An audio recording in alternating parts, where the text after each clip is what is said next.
Vimos no vídeo de anatomia patológica do orofaringe que existem algumas peculiaridades nessa topografia. Uma delas é que, pela existência do anel de Waldeyer nessa região, temos uma mucosa com bastante tecido linfóide. Essa especificidade histológica permite que essa região tenha muitos receptores para várias entidades, inclusive para vírus. Com isso, existe aí uma maior incidência de SEC associado à presença de vírus. Um já muito bem caracterizado é o HPV. Essa relação da existência do vírus do HPV na formação dos tumores do orofaringe já é tão bem estabelecida que a OMS atualmente os divide em dois grupos, em carcinomas de orofaringe HPV positivo ou HPV negativo. O correto em termos de diagnóstico desses tumores já é constar se são HPV positivo ou negativo. É óbvio que do ponto de vista de imagem não temos a especificidade necessária para afirmarmos nem inferirmos se é de um tipo ou de outro. Existem alguns aspectos mais prevalentes em alguns tipos. O HPV positivo, por exemplo, é considerado predominantemente em pacientes masculinos, numa proporção de 4:1 entre homens e mulheres. Os pacientes, no conjunto da literatura, são predominantemente brancos e com bom nível socioeconômico. A média de idade é um pouco mais jovem que para os pacientes HPV negativos, fica em torno de 50 a 55 anos. Os casos são associados com alguns tipos de HPV de maior risco. Entre eles, o mais importante é o tipo 16, que é responsável pela preponderância dos casos. Mais de 90% dos casos são advindos desse vírus tipo 16 do HPV. O sexo oral já é um fator bem estabelecido para a infecção oral pelo HPV. Ele tem uma forte predileção, esse tipo de SEC, pela região das tonsilas palatinas e base da língua, onde nós temos, obviamente, uma maior preponderância do tecido linfóide. Eles, em geral, quando diagnosticados, são pequenos e já têm uma propensão muito grande a apresentarem metástases. São bastante metastatizantes. E essa tendência também tem a característica de formarem metástases císticas.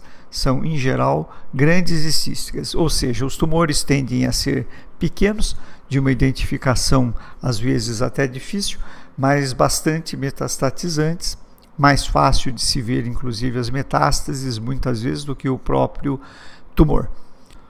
Por outro lado, os carcinomas do orofaringe, que são considerados HPV negativo, são os casos sem associação com nenhum tipo de vírus HPV. Pela OMS, os pacientes HPV negativos tendem a ser mais idosos que a média dos pacientes HPV positivo. Também, por essa mesma entidade, os SECs HPV negativos mais comumente acometem o palato mole. Não é o que ocorre na nossa casuística. Nós temos uma incidência considerável de casos que aparecem também nas mesmas topografias que os HPVs positivos.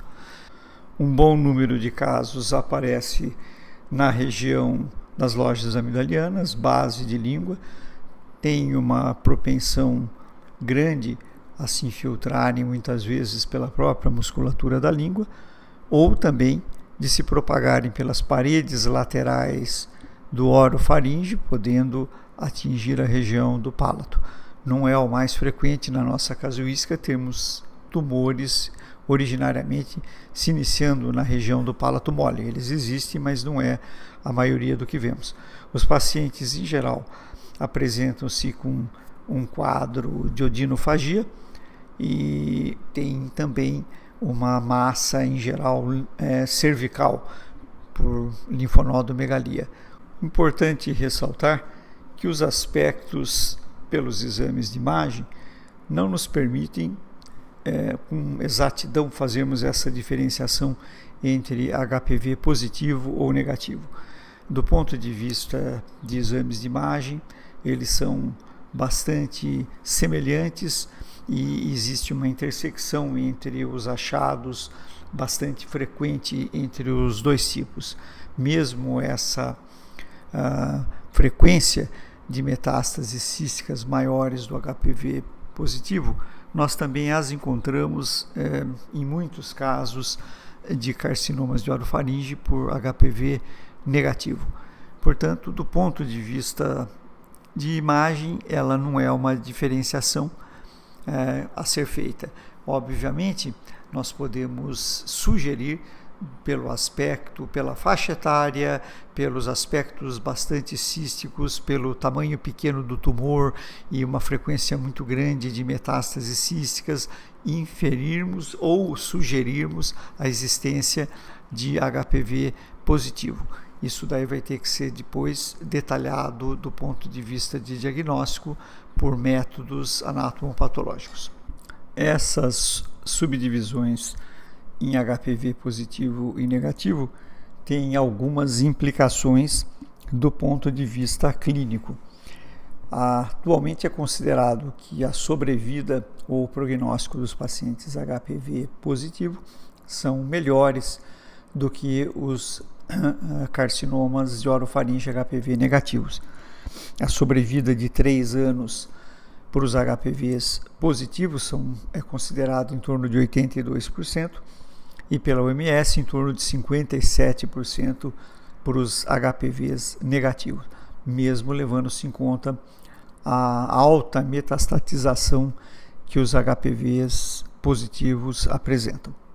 Os tumores do orofaringe têm uma tabela TNM própria para sua classificação. Essa tabela é baseada predominantemente no tamanho do tumor, nas suas maiores dimensões, e vai crescendo de acordo com o aumento, obviamente, do tumor. Também entram em consideração as estruturas adjacentes ao tumor primário que podem eventualmente ser acometidas. Isso vai propiciar alguma mudança nessa classificação do T do tumor. Do ponto de vista de linfonodos, segue a mesma lógica.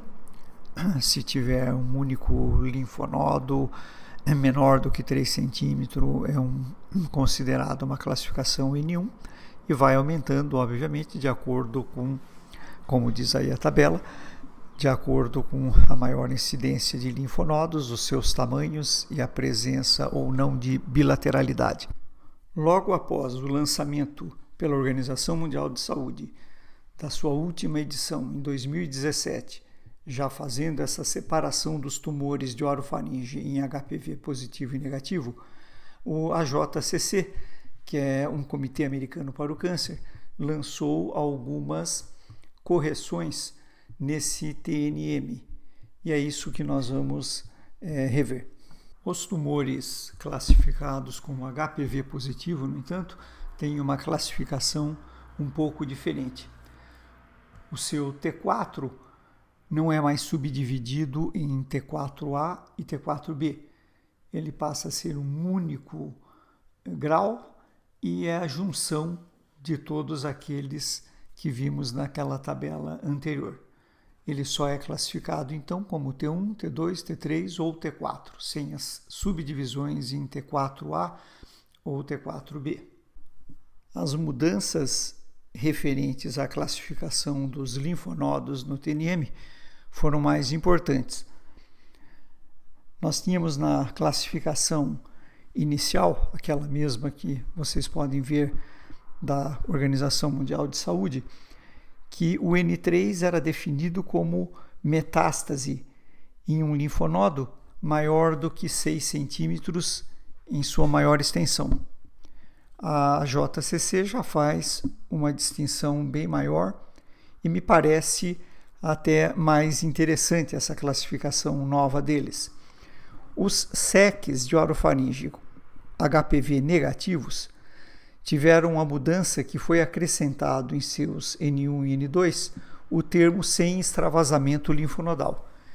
Eu acho isso importante porque o fato de você ter linfonodos que já extravasaram dos limites anatômicos é um dado bastante importante já de comprometimento do paciente. Os N3 foram classificados em dois tipos. O N3A, quando a metástase é num único linfonodo maior do que 6 centímetros, sem extravasamento linfonodal. Seria exatamente o único N3 que existia anteriormente.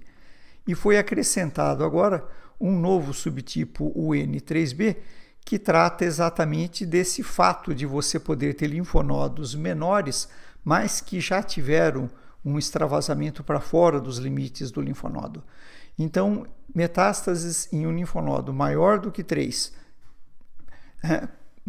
com extravasamento linfonodal, ou mesmo múltiplos contralaterais com extravasamento, já são classificados como N3B.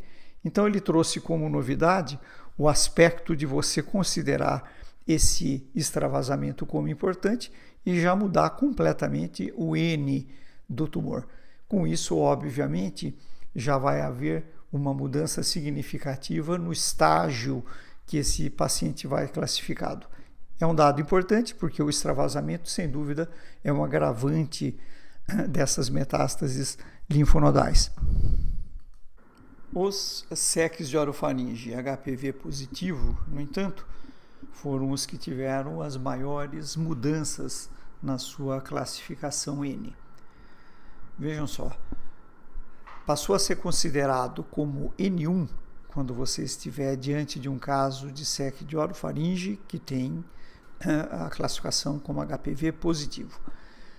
Ele é um N1 se as metástases são uma ou mais, mas somente unilaterais, e os linfonodos têm no máximo até 6 centímetros. Se as metástases forem uma ou mais contralaterais ou bilaterais, e os linfonodos também forem no máximo até 6 centímetros, então elas são consideradas N2. Então, se você tiver em um único linfonodo até 6, é N1. Se tiver só contralateral ou bilateral até 6, é N2. E ele passa a ser um N3 se as metástases atingirem tamanhos maiores do que 6 centímetros.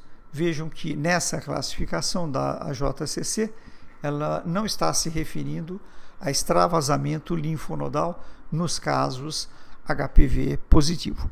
Isso é o que tem atual, eventualmente pode vir até a sofrer alguma modificação também no futuro.